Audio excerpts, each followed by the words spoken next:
Thanks, everybody. So today we begin week 10 today, and I have a little bit of from chapter 12, just to sort of finish that up today, and I'll get into that and talk a bit about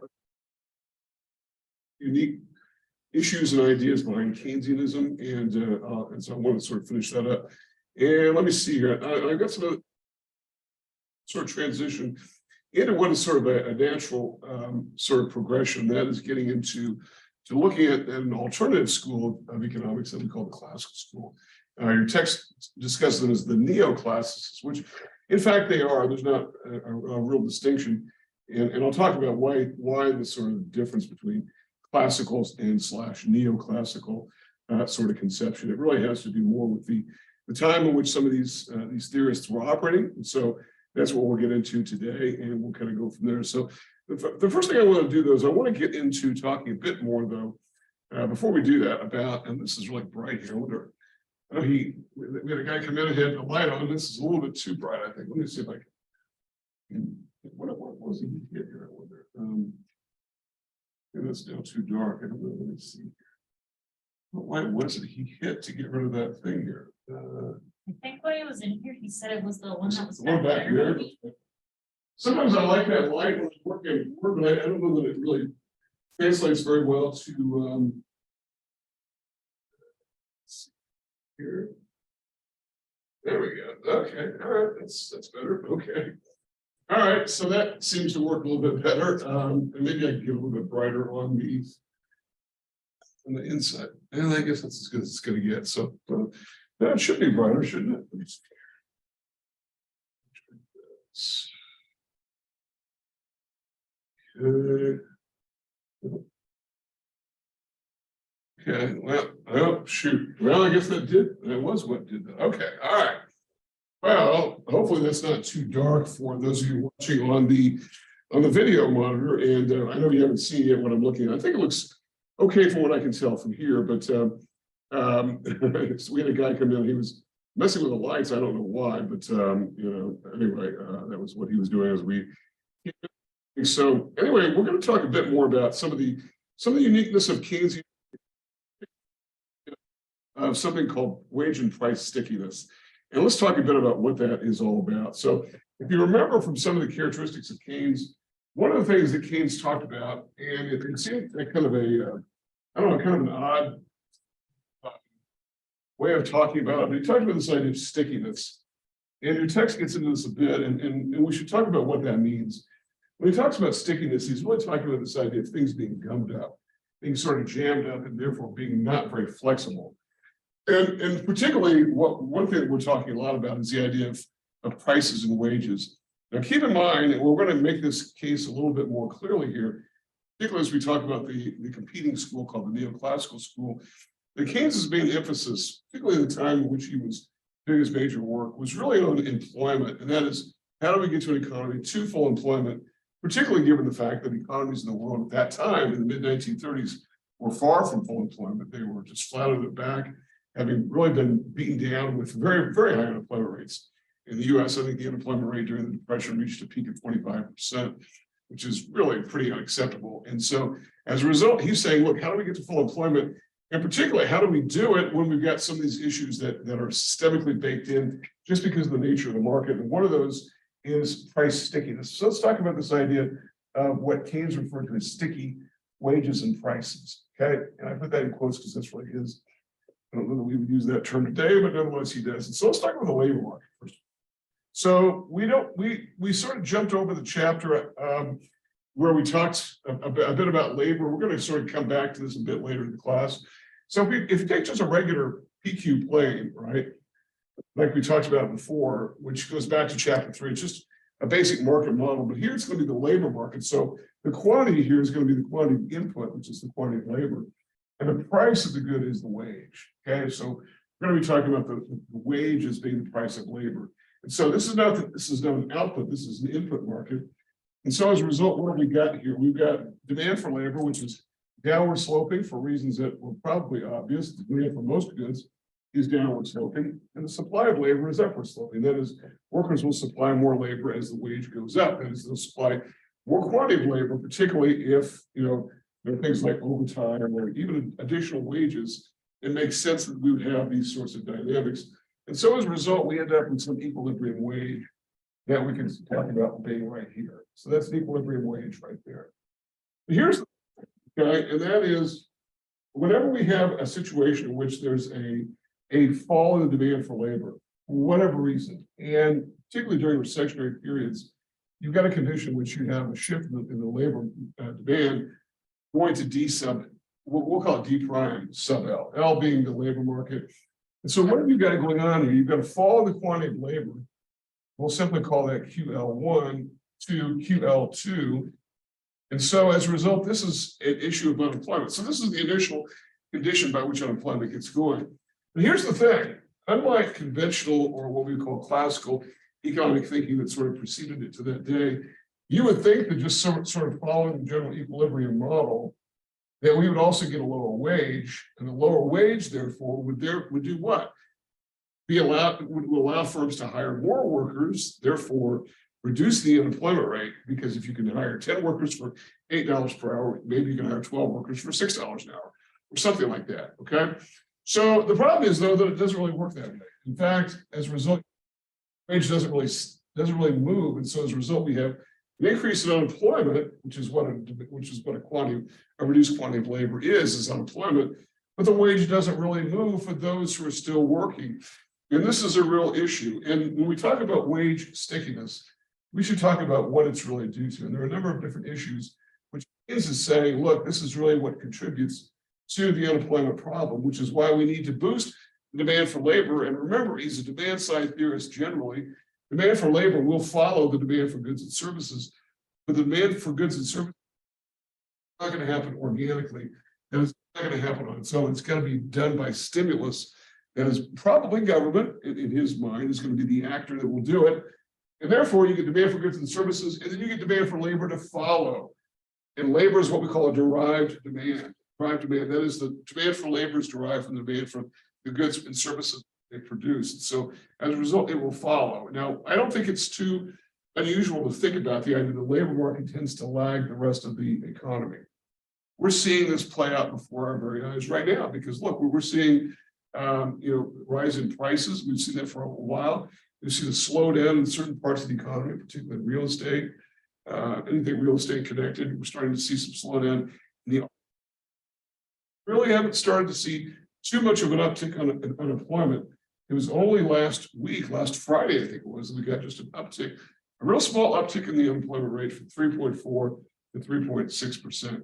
Still well below full employment, but what I'm saying is it took a while for that to happen because the attempts to slow down the economy that began about a year ago have really only now started kicking in the labor market. And that's the issue, that labor tends to lag. Now, this could be, in this case, it's probably a good thing for those people who want to work or are looking for work, because it's been a pretty good job market for those seeking work. That is, those on the supply side of labor. Okay, but here we're talking about the opposite economic condition, but the same lag issue. The only lag issue is the fact that now we're responding to a recession, not an increase in overall output, but a recession. And the fact of the matter is that it takes some time, but the labor market does suffer as a result. But here's the thing. The unemployment is expected to persist because of wage stickiness. And one cause of this is due to what's called insider-outsider relationships. And I bring this up a little because I think it's kind of interesting to a lot of people, and it explains a lot. And for those of you who have jobs now or will have jobs in the near future, you will probably run into something like this in your existence. And that is, what is an insider-outsider relationship? Well, first of all employees are insiders technically, but are they real? The issue here has to do with tenure within the firm. And we're not talking here about a unionized workforce necessarily, because collective bargaining in a unionized workforce is a whole separate issue that really sought to sort of do away with these sort of baked-in dynamics, at least in the Keynesian model. The idea that you've got insiders and outsiders. The idea behind unionization is to bring everybody in insider and pool their collective bargaining strength, particularly on the power of being able to walk away from jobs and whatnot, to the extent that that exists. But in the 1930s, and getting going, in fact, in a lot of places, it was resisted, by the police and by National Guard, and attempts to unionize were really met with a lot of outright hostility. So you're talking about a labor force that's on its own essentially. And so an insider would be somebody who's been there longer, and an outsider is somebody who's been there a short time. If there's a decrease in demand for labor, because of why? Because of demand for decrease in the goods and services which that labor is producing, then as a result, firms can put it to workers this way, and sometimes they have. You can all take a wage cut, you can all stay employed, or I can lay off, what, 10% of you, 20% of you, whatever, and we'll do it on the basis of seniority. Those who've been there longer can stay. Those who have been there 6 months or a short period of time will need to go. Well, overwhelmingly, the workers who've been there longer tend to favor themselves remaining in the job. That's not too hard to understand why. I've been here 10 years. I've got a good wage. I've got a family. This person's brand new. They're only 18. They don't have a family. They just started here. They don't really know anything. Why should I take a pay cut in order to accommodate this person who just got here last week? And so as a result, this idea that's pushing back against this is that a lot of insiders will say, look, we don't want that to happen. We will work extra hard. We'll take on additional work. We'll boost the production schedule, all these kinds of things, but we are interested in keeping our jobs. And so that's one issue there. And whether or not there's that overt conversation is not always clear. And sometimes it's not. And in today's economy, it's a little bit trickier for that to do. Issue there. It's this whole idea of insider-outsider relationships. And the other has to do with coordination issues. And that is the idea that when we talk about coordination, what are we talking about in the labor market? It becomes difficult for workers to coordinate generally.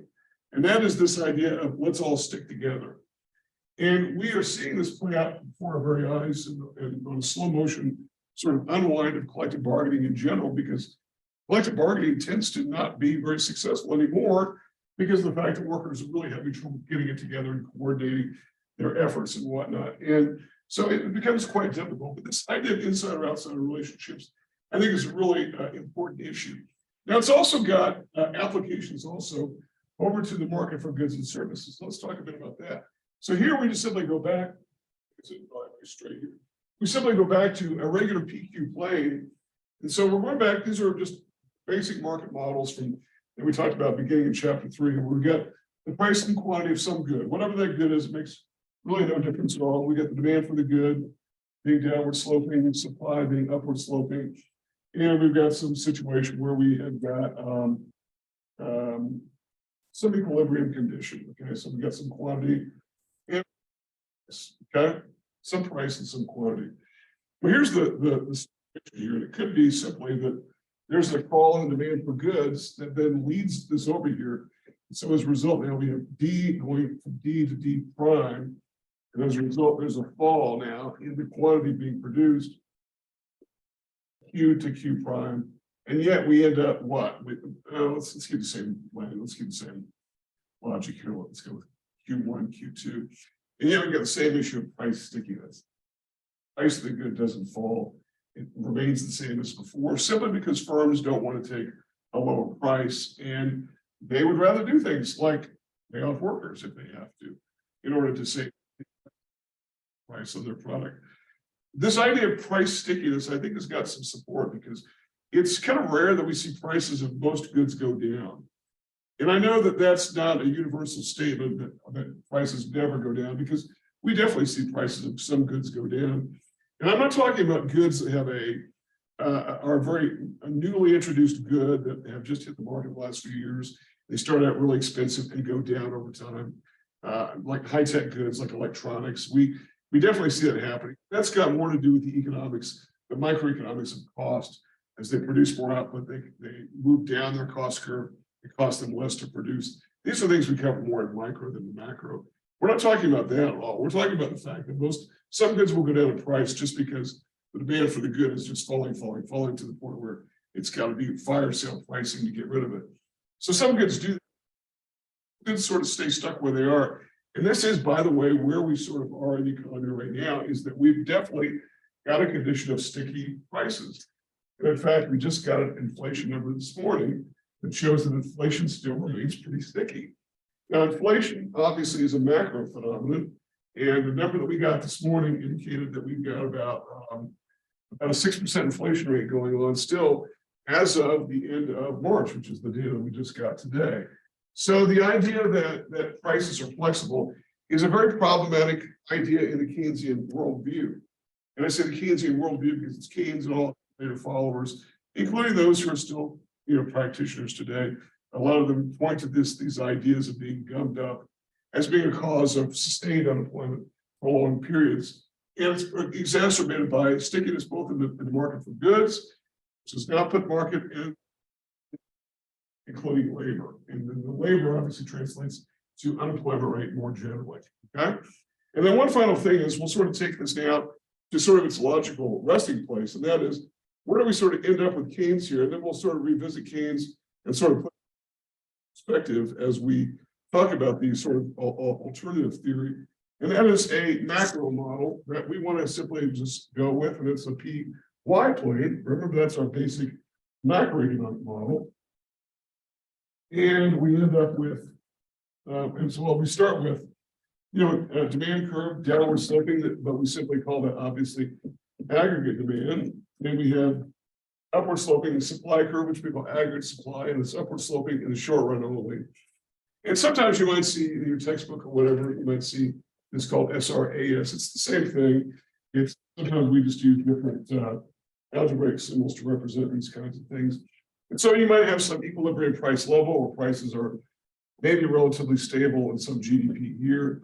But something happens in the economy where aggregate demand takes a hit. And as a result, we have a fallback in GDP. So GDP falls now. We have a new equilibrium condition, but we end up with the same with same kind of stickiness. And so as a result, the price level remains mostly firm. And so as a result, we have price stickiness. This price stickiness is also known as downward inflexibility. And it's sometimes called the ratchet effect.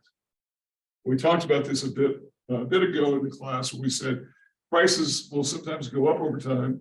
They tend not to go down. And obviously I just mentioned those goods that are newly introduced, they become popular, it becomes less and less expensive to produce those goods. And those prices do go down. But for the most part, most goods don't really go down in price. And here's the thing, and this is about it, is that it's really the worst of both worlds because prices get elevated. And even if you try to do things like depress the economy deliberately, like what our government is trying to do now in order to arrest inflation, that you're probably not going to bring prices down. You're just going to probably leave them where they are, and they're sort of stuck in place. And so the price of gasoline is mostly stuck in place. Probably not going to ever fall back to $1 a gallon. That's maybe not the best example. The price of a lot of things, housing, for instance, I don't think housing is ever going to come down. I think particularly rents, maybe home prices fluctuate because of interest rates and whatnot. Interest rates really aren't that much of a consideration for renters, but I don't think rents are going to come down. I don't think food prices are going to come down generally. Eggs will, mostly because of the sort of the weird dynamics of the egg market. But for the most part, these goods prices are probably going to get stuck up. And by the way, the government's trying desperately to bring prices down, or at least the rate of increase down. That is the disinflationary goal with somewhat limited success. And now it's made a little bit more complicated because we begin with two of these bank failures and continue to tighten the money supply. That's going to be a good question. We have to see what happens. So we haven't really talked about that yet, but we will get to it. Okay. All right. So questions for me about anything that we means, and we'll circle back just in order to do a comparison here. And in fact, we'll do that right now before we jump into chapter 13. Let's talk about chapter 13. Okay. So I'm losing my voice, right? But from 9 o'clock last night, so I had that much of a voice left, unfortunately. So, okay, so we talked about the Keynesian school, and we talked about the fact that Keynesians have sort of rebranded themselves, I guess, by sort of calling themselves the mainstream economists, basically sort of pushing back on this idea that beginning around the 1960s, he did most of his major work, and most of his followers sort of began, or most of the people in the econ profession began following in line. There was a pushback against Keynesianism mostly because of the fact that the idea was that by the 1960s and 1970s, in this country and throughout most of the industrial world, unemployment wasn't the issue, particularly hardcore unemployment. That was the thing. What people were mostly, I'm sorry, I might keep texting. Somebody keeps texting me here. I think it's mostly just alerts, frankly. That the issue was not about unemployment, it was about inflation. Because the economies were really going full bore. And as a result, people weren't really worried about these big gaps in distance, these big output gaps between actual and full employment GDP, with high unemployment. In fact, if anything, the unemployment rate was very low and the price level was rising dramatically. And Keynes doesn't really have a very good answer for this. He can talk about downward inflexibility and talk about the fact that it exacerbates downturn in the economy generally because of things like insider outsiders, but doesn't really talk about the fact that, hey, what about when prices do get going? Mostly because of the fact that inflation begins to rise. So Keynes was thought to offer sort of an incomplete picture. And so, even by the late 1980s, people were talking about the fact that, hey, Keynes is sort of a dead letter because it's mostly a depression theory.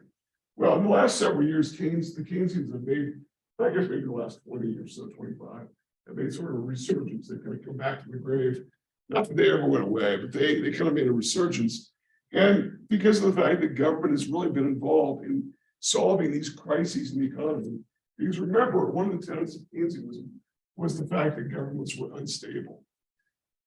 I'm sorry, that demand and supply were unstable, and that government was the solution. So if you remember, and I'm not going to spend a ton of time on this because we did before, but some of the tenets of Keynesian theory were that economies are inherently unstable. By their very definition, they're unstable and they're very wobbly, and they don't always operate at full employment. They can become stuck. So again, we go back to this metaphor about things being jammed up, and what he called underemployment equilibrium. Underemployment equilibrium is this idea that, to sort of advance this automotive metaphor one more time, that you could be operating in first gear, but yet wherever you're going, and it's very stable. You're driving in first gear, you're going 7 miles an hour, and there's no increase in the speed, there's no decrease in speed. You're moving forward, but you're not moving forward very efficiently, and you're probably doing lots of your vehicle by doing that.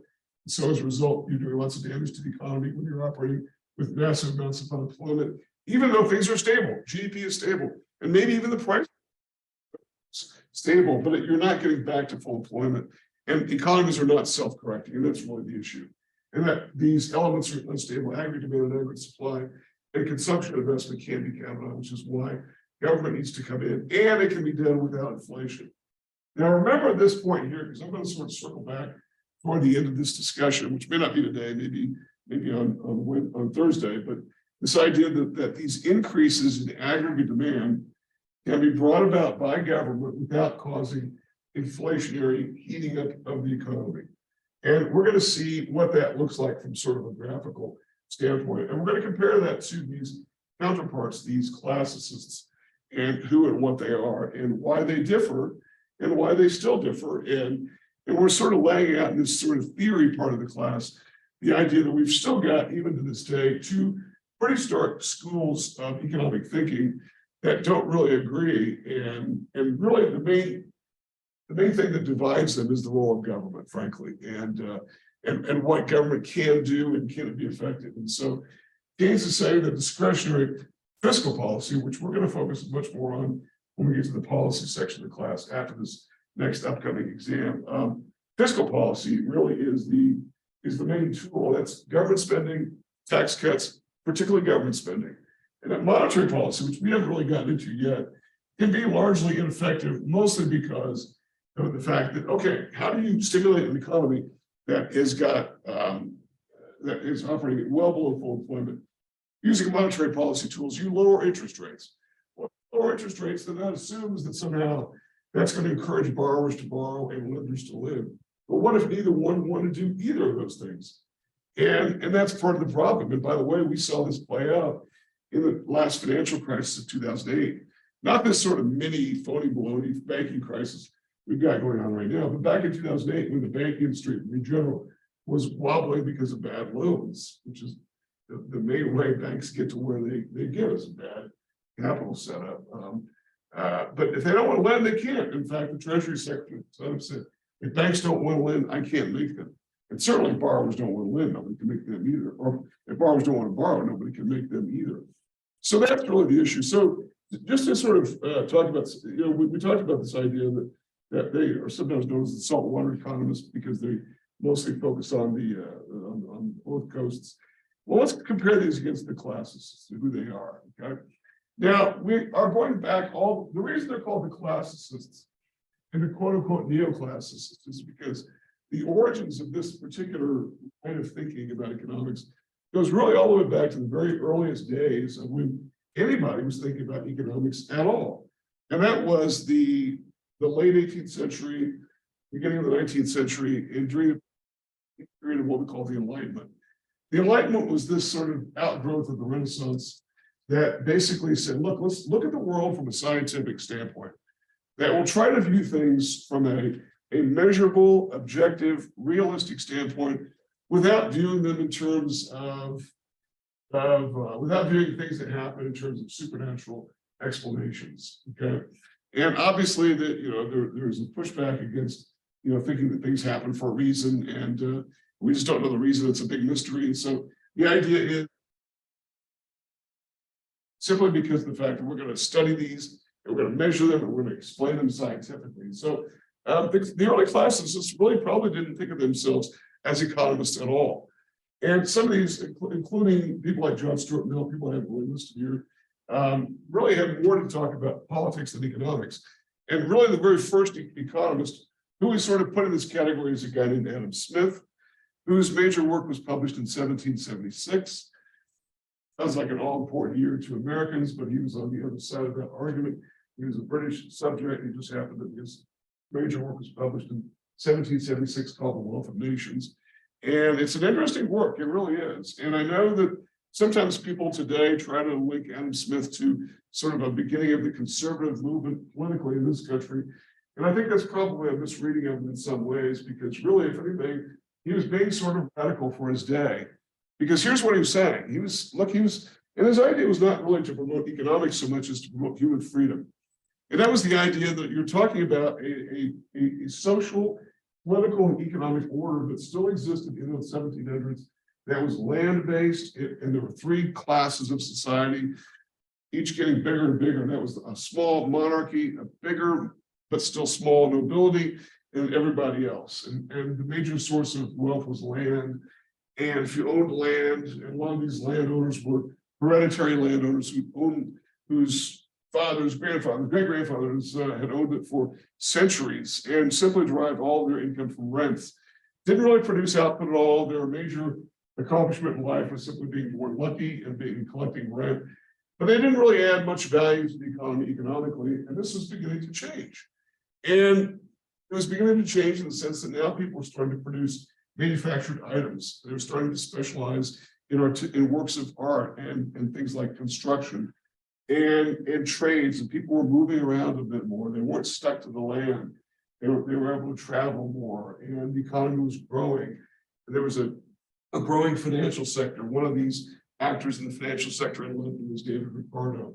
And the idea was that the world is changing. It's not this feudal system of inherited land. And I mentioned fathers and grandfathers because in Britain in particular, this land was handed down along the male line. And that's why they had the same name.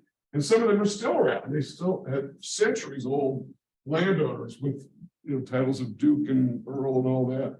Well, what Smith was saying is, look, this is going to go away. And that furthermore, if I want, as a free person, if I want to start a business and produce output and sell it to somebody, I should be allowed to do so. And I should be allowed to do so without the government telling me that I should not. Now, this is a pretty radical thing because of the fact that at the time you had a very strong government and you had a king that was a little bit out of control, George III, who, I think if anybody knows anything about a period where he was sort of mentally unstable, I guess is the term, and he was making a lot of rash decisions. And so Parliament was already sort of clipping his wings a little bit. But to push back against the monarch by saying, look, this system, which is all supported at the very top by the monarchy, frankly, is something that's going to eventually have to give way to the ability of free people to do things, to exchange labor, work for somebody, to quit jobs. You're not bound to the land, you're not bound to a feudal lord, you can move around and you can start businesses and all that. So Smith was really one of the very first thinkers that talked about this. He also was one of the very first to talk about a progressive tax. Now, we haven't gotten into that in this class, but we will when we talk about fiscal policy. What is a progressive tax? A progressive tax means, from an income tax standpoint, it means that if you earn more, you as a percentage of your income in the form of tax. So this is why we tax people who earn more higher tax rate. And we still do that today. We do it at both the federal level and at most states, including New Mexico. If you earn more, you pay higher as a percentage of tax. Well, radical idea, and it wasn't on income that Smith was recommending it. He was recommending the tax be on land.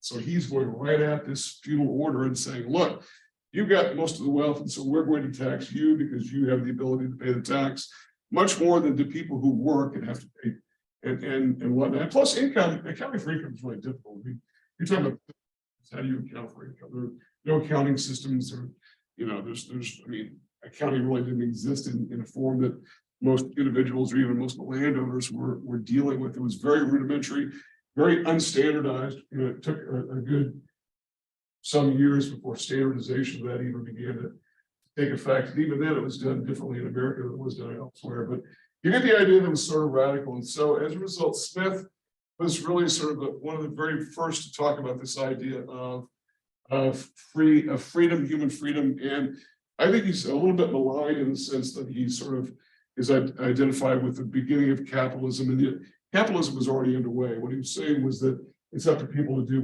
what it is they want. He also talked about a couple of other concepts, which I think are interesting. One of those was the division of labor. The division of labor is very important because what it means is it really defines what our labor market is today. Our labor market is composed of specialists in certain areas.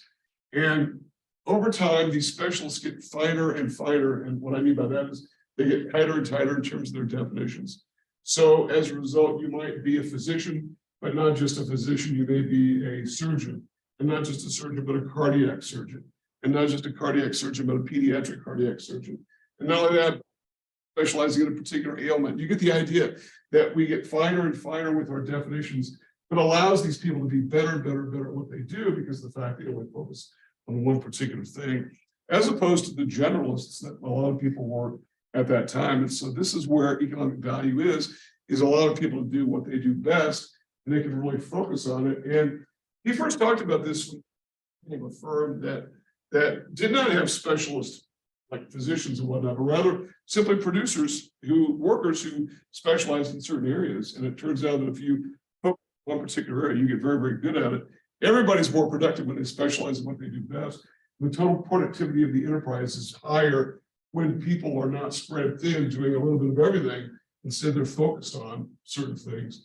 And today, in the business world, we would simply call that focus of control. That is, we don't want people running all around everything, everywhere, doing things and being disorganized. We'd rather have people show up to do whatever it is they have to do and have some backup plan if they don't show up. Maybe somebody who's less trained, but it's a suboptimal condition. But what are you going to do if somebody's not there? At least you've got somebody who knows a little bit about what to do. And so the idea is that we don't want people doing everything. We would rather have people specializing in certain areas. Okay. So, and I'm not going to get as in-depth in all these as I did. Like the first true economist in the world, and yet his work didn't look very much like economists that came much later. And in fact, the first person I would really call the first true economist in terms of writing a work that looked a lot like modern economic thinking, complete with models and whatnot, was a guy named David Ricardo. He was a British subject. He was a member of parliament. He was a wealthy stockbroker who basically retired early and decided to devote himself to writing about economics, in particular to writing about free trade. And here we talk, and by the way, when we talk about trade in economics, we're almost always talking about trade across international boundaries. And so what he was interested in talking about was this idea that trade should be free across nations. That if one country wants to sell to another country, or a producer in one country, more accurately, wants to sell to a buyer in another country, they should be able to do so. Both sides of the transaction, there should not be government imposed and taxes and limits and all these other kinds of things. that they should be free to do that. In fact, he was, as a member of parliament, Ricardo was pushing it back against something which was very onerous and in some ways had a parallel to the assault that Smith was making on the aristocracy at the time. And that was something that was known as the Corn Laws. And the Corn Laws were basically a set of protectionist laws that simply kept out foreign produced grain. It wasn't so much about corn, it's actually more about wheat than it was about corn, but it kept out foreign produced grains so that domestic producers could be. We talk about domestic producers. We're talking about the big land, the feudal lords who have owned their properties for centuries. And it gave them a protected market. They didn't have to compete against foreign competitors. And so there's a smaller market, and a smaller market meant that the price could go up because the supply was more scarce, meant more money flowing to them. So Ricardo thought this was absolutely devastating because it raised food prices. It imposed really in the form of a tax on ordinary workers. And all it did was enrich people who really didn't do anything at all but collect rents. And I think this idea of going after this aristocracy was sort of a theme generally of the classicists of today. And I think today we think of them as being sort of fitting in the category of these stodgy, supporters of the status quo. But at the time, they were pretty radical. They really were. And I think it's important to recognize that. They were pushing back against the established order, which has long since gone away. I've seen Downton Abbey, the TV show on PBS, a British publication, a British, the very last gasp. I mean, the very last gasp of that old order of landowners who don't do anything but sit around collecting rent. That was on its way out. And they're still around today, but they really don't do that so much. They do other things for the most part in order to earn income. A lot of it's inherited wealth that's accumulated over time. It's not about rent so much anymore. So they were pretty radical for the time. So Ricardo was really one of the very first, and he talked a lot about taxation as well. So it's interesting to talk about it. So where we're going to go from here is we're going to talk more about the modern day classicists. Now, by the way, the term classicist comes from Keynes himself. So here's, again, we've talked a bit about the audacity of Keynes, where he talked about the fact that, okay, we're looking at the macroeconomy and everybody before me was a little bit wrong, which is a pretty audacious statement. And so we're going to sort of now categorize everybody as a classicist. So I'm going to call them classical economists. Okay, and included names like Karl Marx, which doesn't sound like that ought to fit in the same category as these, but Marx had a lot to say about, particularly about labor management relations, to say the least. And his work is sort of categorized in that classical view, all that sort of preceded Keynes.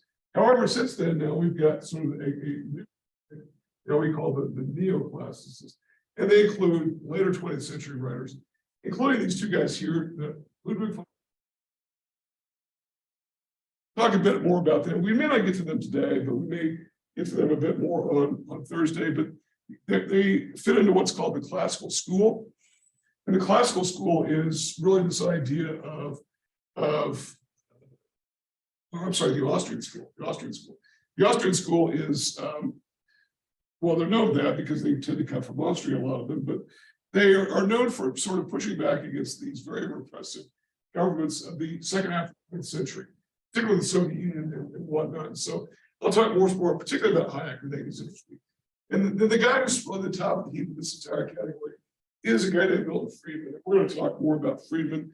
I've got a video I'll show you on Thursday that I think is very interesting, that talks a lot about Friedman's major concern, which was not unemployment, which was inflation. And so Milton Friedman sort of headed up a group that came to be sort of known as the monetarist school, which sort of is a sub-branch of neoclassical thinking.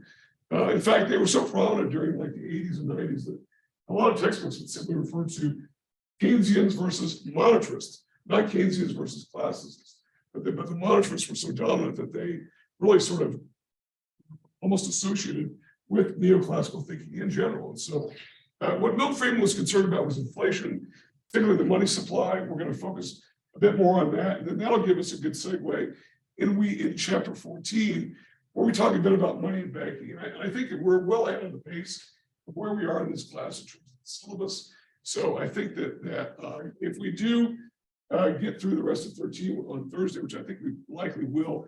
I may just begin to push into 14 and therefore make next Thursday a very light day where all we're doing is reviewing for that next exam.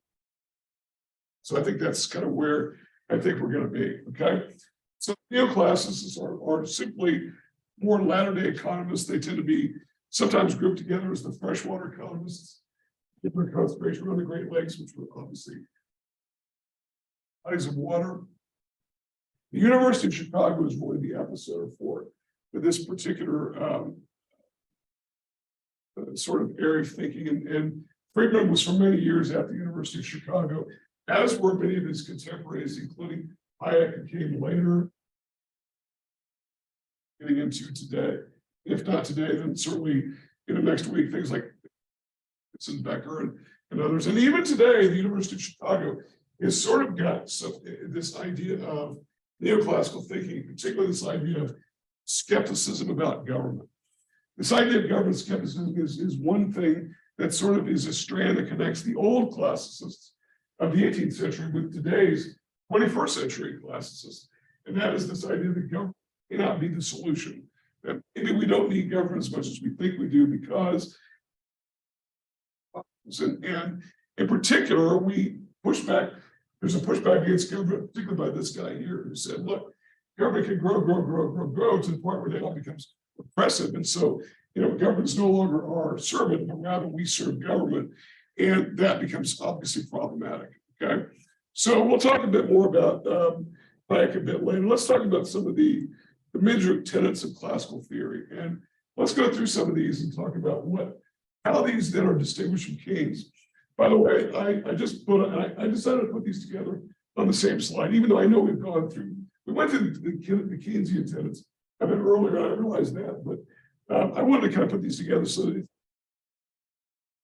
something on the classical theory and just sort of scroll up a little bit and look at what Keynes had to say about it. And so you'll see that almost all these are mostly opposite one another. Not all, certainly, but particularly this one here. Economies are typically stable and operate at or near full employment.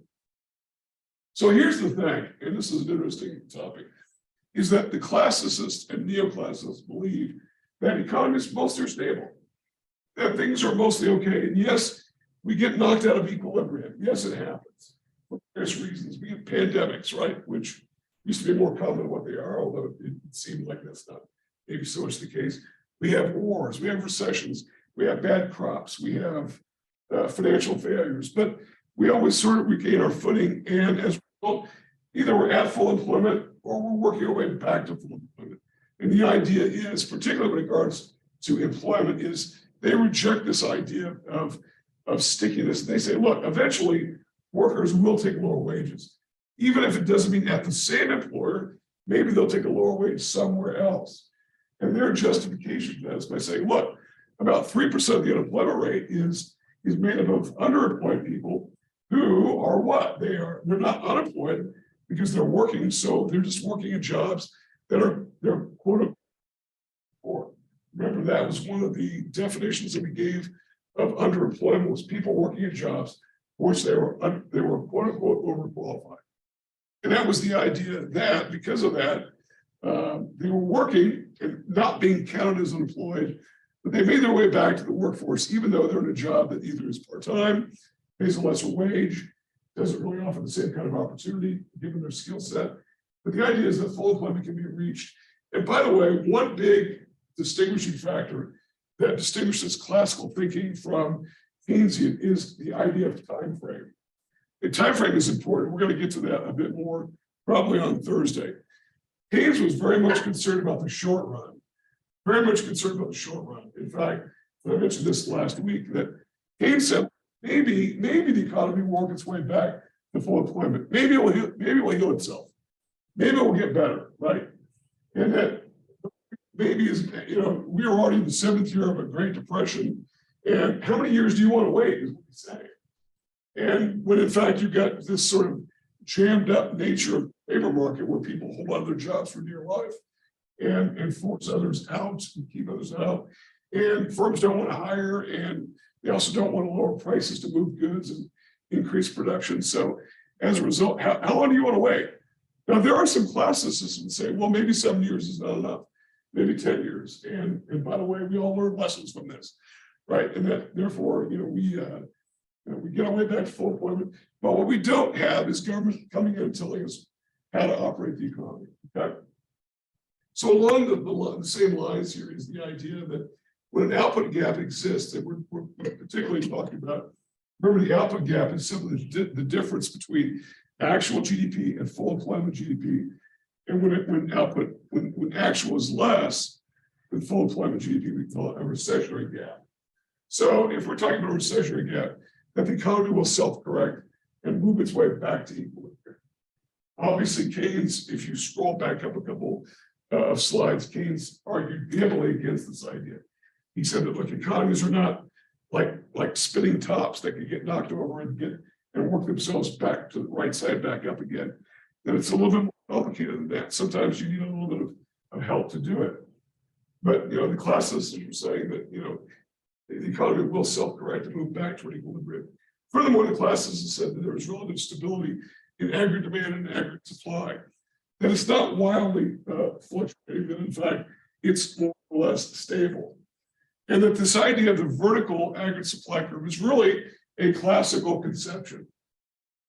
We've already talked about this and why we say there's a difference between the short run aggregate supply curve and the long run aggregate supply curve. Well, where this idea comes from of this vertical aggregate supply curve is in the classical conception. And what they're saying is that in the long run, if you try to boost aggregate demand, you end up with inflation. And what that looks like is essentially something like this. And I'll swap the camera here to show you. But they're very much concerned about the long run. And that is a theme that runs all the way through classical thinking. And that is, if you've got a long run aggregate supply curve like this, should be aggregate supply in the long run. And I'll make sure that the camera can see this here. It's a little bit dark in here, but hopefully you can kind of see this. So that if you try to boost the economy artificially, that all you end up doing with increase in aggregate demand from 81 to 82 to 83 is you only succeed at doing what? At bringing the price level up. Really do anything at all to GDP. In fact, government involvement at full is considered to be inflationary because you're not even moving GDP, all you're doing is simply raising the price level. And that's because of the fact that they really weren't that concerned about unemployment to begin with. And they're saying, look, the economy tends to be at full employment. So at equilibrium, at full employment, both of these are notions that are embedded within classical theory. And that is, economies tend to be at or near full employment and tend to be at equilibrium. And so therefore, if you try to stimulate the economy, for whatever reason, you're going to get inflation as part of the bargain. Now, by the way, some of this was given sort of fuel because of what happened during the 1960s. This sort of reemerged as sort of a resurgence of traditional or quote unquote classical thinking. And it was the idea that, okay, the 1960s, we talked about this before, but what was going on in a lot of the industrial world? Well, let's just take America since we tend to focus on our economy. Almost, maybe that's not right that we do that, but we do. And what was going on? Lots and lots of government spending on things like the space program, the Vietnam War, the expansion of things like the creation of Medicaid, the creation of Medicare, the creation of all kinds of public relief programs, particularly to aid the poor. So war on poverty that was going on. There was a war on ignorance that was going on. There's an increase in spending on education. And I say ignorance, that was the term that was used by President Johnson at the time. It's not something I made up. But it was this idea that government would be involved. And as a result, what was really happening was it sort of gave fuel to this argument of the classes that, look, you add government, it keeps pouring on demand just by passing new laws and creating new agencies, and the supply side can't catch up. If the supply side can catch up, that'd be one thing, but you're pushing the economy too quickly and you're trying to do too much. And, oh, okay, you can do it, but you're going to get inflation. It's just like sometimes you have to do certain things because you have no choice, like war, for instance. And war is almost always inflationary because you're doing things you would prefer not to do, probably, like be at war, but you've got to spend to hire, to hire workers to produce armaments and employ soldiers and civilian personnel. And it's almost always an inflationary condition. Well, the same goes here because there was this war on poverty, war on ignorance, war on all these things. And all this spending created inflation. And that really gave a lot of support to the classicists, particularly in their saying that, look, government is the cause of this. Now, obviously, there are some classicists who probably did not help their own cause, probably Friedman himself, because of the fact that they just got so vociferous in their critique of government, and to the point where sometimes they were accused of actually being sort of anarchists. And it doesn't help matters that Friedman's son, his own son, actually was an anarchist. And I think he's actually still around and is an anarchist. But Friedman himself, I don't think you could rationally say, argue for no government, even though he's made statements that sort of approach that. But he's simply saying, we want government that does the right things and not the wrong things. And in fact, his major work was published sometime after the Great Depression, in which he said, look, we would not have had a Great Depression because it would have been better if the government hadn't done things during the Depression. We would have worked our way back to full employment eventually. But instead, the Depression in the 1930s was prolonged because not only was government active, but they were active in doing the exact wrong things, including raising taxes during the Depression. No question, that slows the economy down. They were also raising interest rates during the Depression. That also slows the economy down. So it's one thing for the government to be there. What's more important in the monetarist view is that if we're going to have government, let's at least have them do the right things and not the wrong things, which may sound like a pretty obvious statement, but he's making a major critique. And by the way, I think everybody, before Friedman died in 2006, he was sort of a last hurrah dinner where economists left, right, and center were all coming together and saying, you were right about the cause of the Great Depression. It was the fact that government did all the wrong things and it prolonged a situation that didn't need to be prolonged. In fact, yes, government should do the right things and not the wrong things. And in fact, because the government did not really follow Keynes's prescriptions early on, particularly, they sort of only adopted them later on in the late 1930s, because his major work was only published in 36. And by that time, the economy had already slipped into sort of a double dip kind of recession within a depression, which if that makes any sense. So it took a little bit of time. And in reality, Keynes was sort of justified in terms of government moving the economy to full employment by the existence of World War II, which economically, at least, and I hate to put it this way, but it was a government project, right? Wars are government spending programs, and so as a result, government pushed the economy to full employment. And that was justification of Keynes. And but Friedman was saying, look, we got that hole in the first place because the fact that government did all the wrong things, like raising taxes, which they should not have done. And I think anti-tax is a theme that runs through this. If you're skeptical of government generally, then I think raising taxes is inherently something that brings skepticism. So fiscal policy, again, taxation and government spending is considered to be inherently problematic and inherently, and when it comes to spending, particularly stimulus, it's considered to be inherently inflationary. And so this focus on the long run and the idea that spending is an inflationary aspect is pretty important in this particular model. And the monetary policy is a tool. That's particularly the monetarist view. The monetarist view is simply that subfield of classical thinking that talks a bit about this idea of how do we control inflation. And this is really Friedman's own bailiwick, where we do it by controlling the money supply. Fiscal policy is not very good. Instead, monetary policy is the tool. And by the way, if Friedman might not be your cup of tea.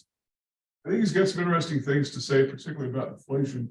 And I think, and I've got an interesting video I'll show you next week. I don't really have time, or on Thursday, I should say. I don't really have time today, but I think you'll like that because I think it's fairly easy to watch. And it's about 50 years old. It's a little bit old, but it's still, in my mind, pretty relevant because it talks about the very same things that we're now talking about once again, that's inflation. We're back to an inflationary condition that we haven't been in about 40 years. And we just seem to be sort of tractable issue. We just can't get that inflation rate down. We can't get disinflation started. Okay. So real briefly, what's some of the branches? Some of these I've touched on, monetarism in particular, and in particular, this idea that Friedman is noted for called the monetary price rule. Let's talk about what this is a little bit, because this is going to be a good segue into chapter 14, which deals with money and banking and how government does have control over the financial system. And if you need any evidence of that, just look what the government did over the weekend by closing down those two banks that were failing in the West Coast and guaranteeing the depositors all their money back.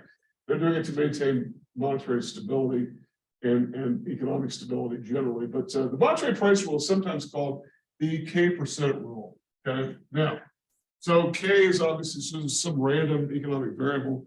And what Friedman was arguing was, look, again, he was not unemployment, it was inflation.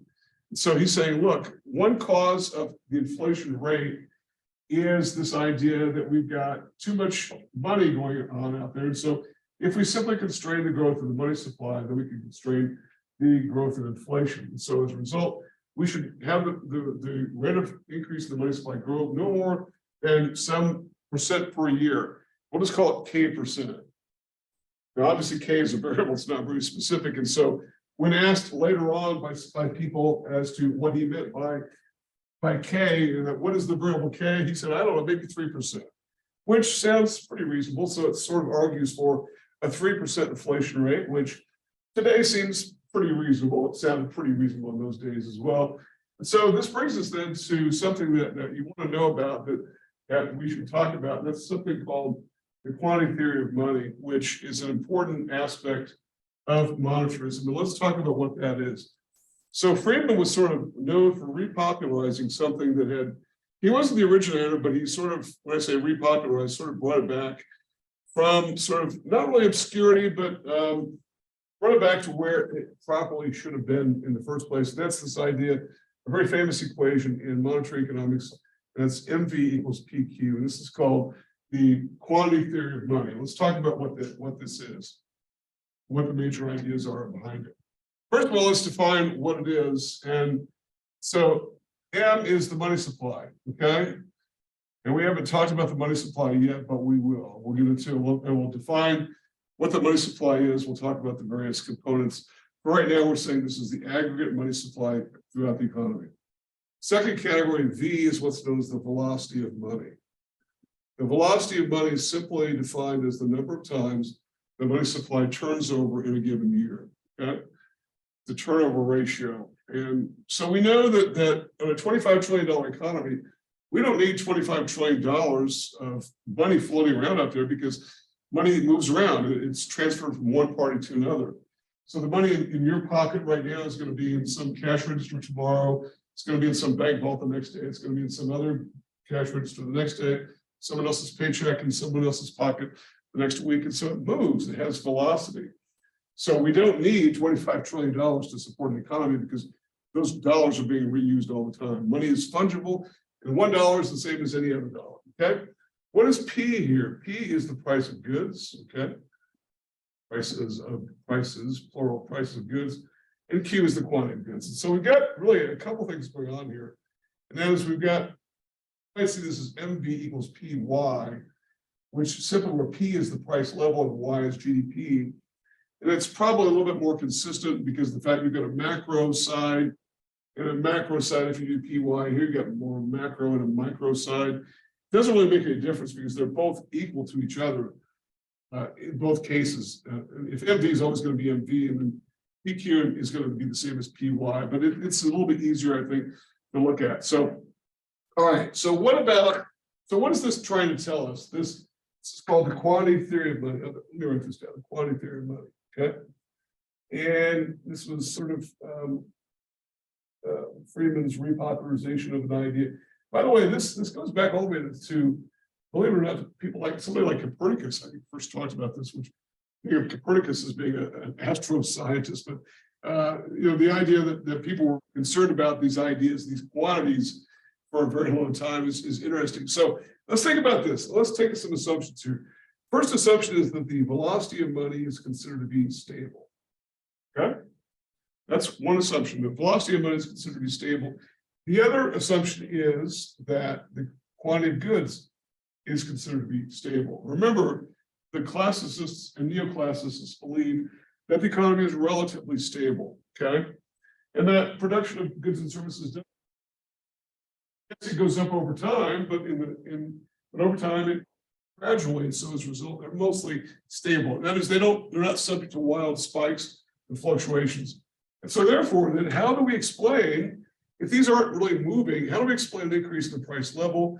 Well, the only way to explain it is if these guys on either side of the equal side are mostly stable, and this is going up, then the only way to explain that is by saying that excessive money growth is what's causing the rise in the price level. And that's the explanation for it. So in other words, in the quantity theory of money, what's the conclusion?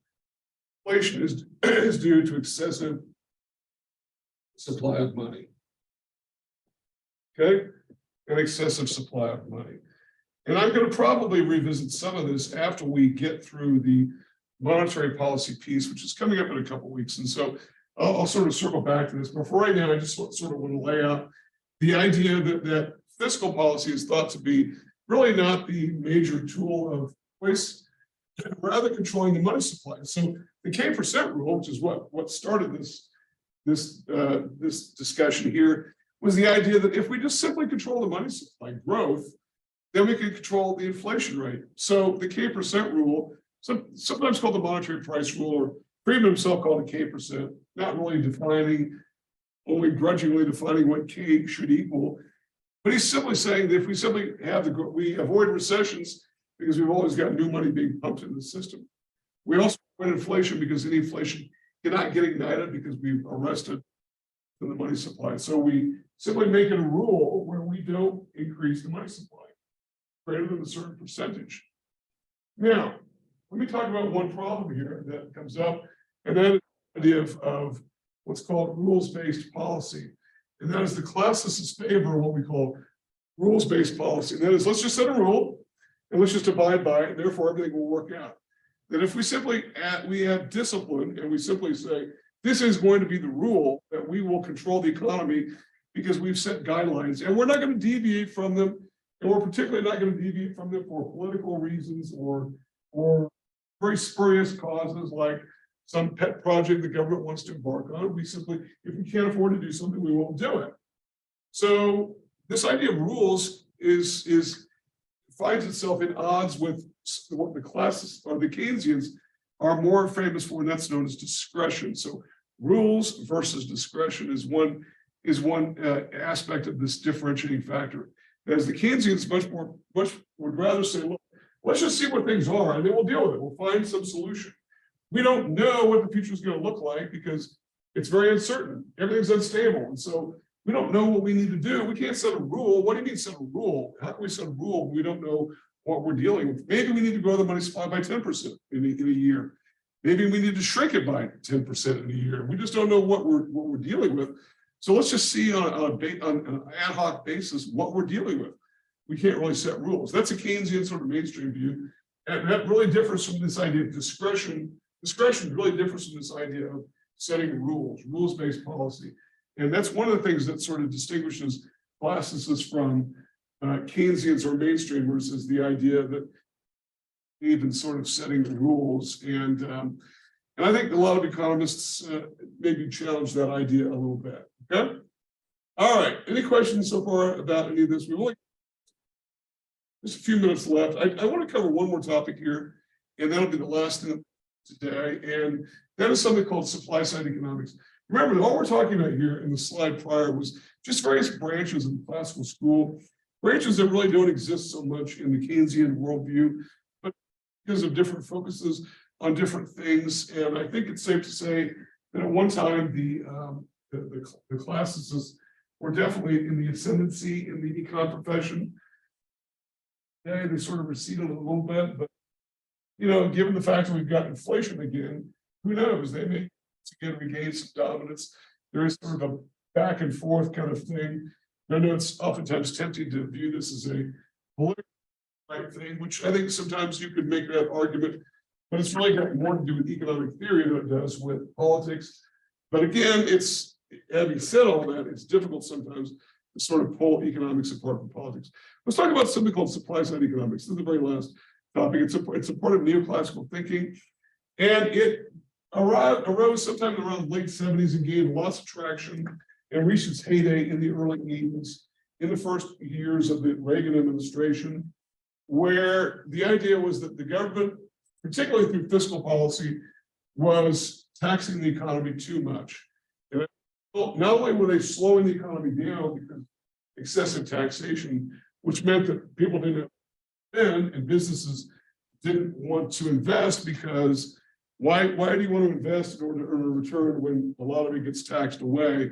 Why should we take risks? Why not take risks? And so as a result, the idea was we need to look at tax policy, okay? Tax policy as that one element of fiscal policy in general. And the guy who was sort of the high priest of this was a guy named Arthur Laffer, who's still around. In fact, he had a piece on PBS regularly in the Nightly Business Report.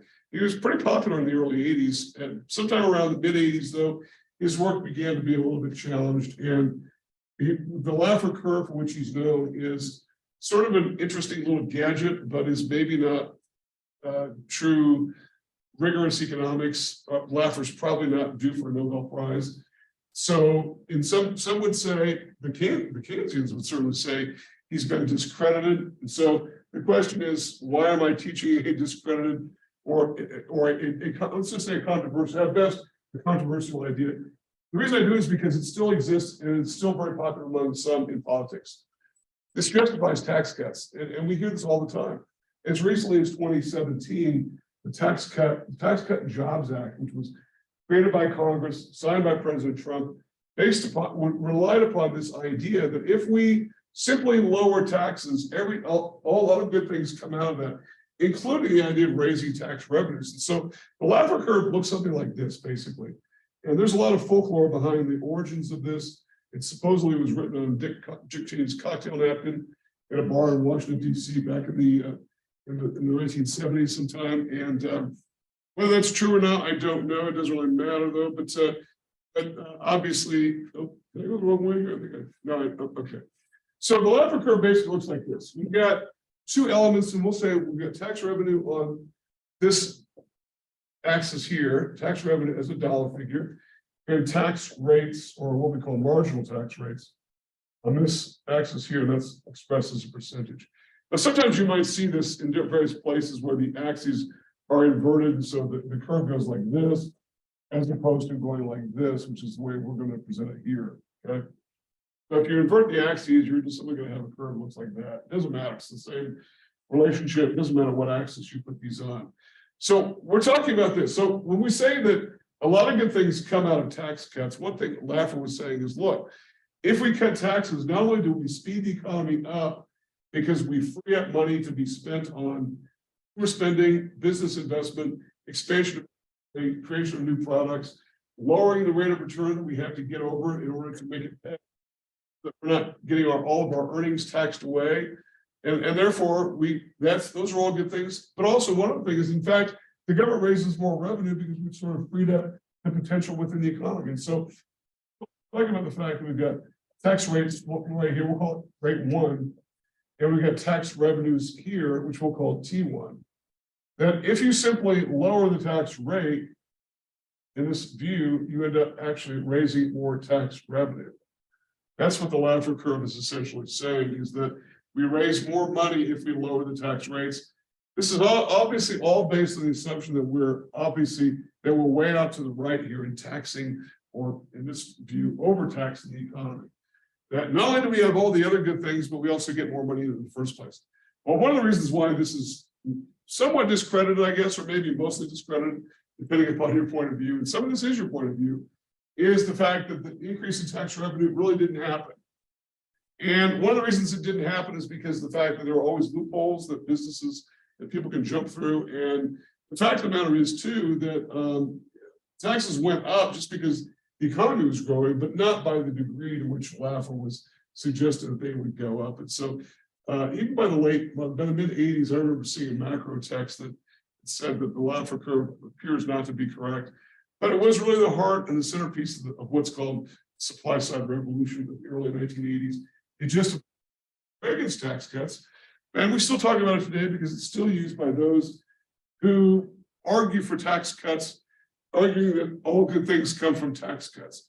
And Laffer went on to talk more about things like regulation, and regulation has a very similar effect as taxation does. In fact, he often link them together by coining the term taxulation. That is the idea of government being too economy. And again, that's a theme that is recurrent throughout all of classical thinking, is the idea that government can sometimes do too much, and so we need less government and more will flow to the private sector. Okay. All right. So I've got more to talk about with regard to classical thinking, and we'll pick some of that up on Thursday. I want to talk about the rational expectations view. I want to talk a little bit more about the Austrians, and I think they're interesting in some ways. I know that they've kind of made a comeback in terms of popularity, even among some who might not be as naturally sympathetic to them. And then we'll get into, I'll show a video that I think is very interesting that sort of lays out a lot of what Friedman's particular concerns were. And if we have time on Thursday, I may just sort of begin early to talk about chapter 14, even though it wasn't scheduled until next week. We're simply moving at a pretty good pace, and that's good. That'll mean we have a little bit less to do next week as we prepare for the third exam, okay? And so any questions from me about anything I talked about today? My voice is not exactly there. My third class in 18 hours, and so it kind of I'm losing it. But anyway, have a great rest of your day, and I'll see everybody on Thursday.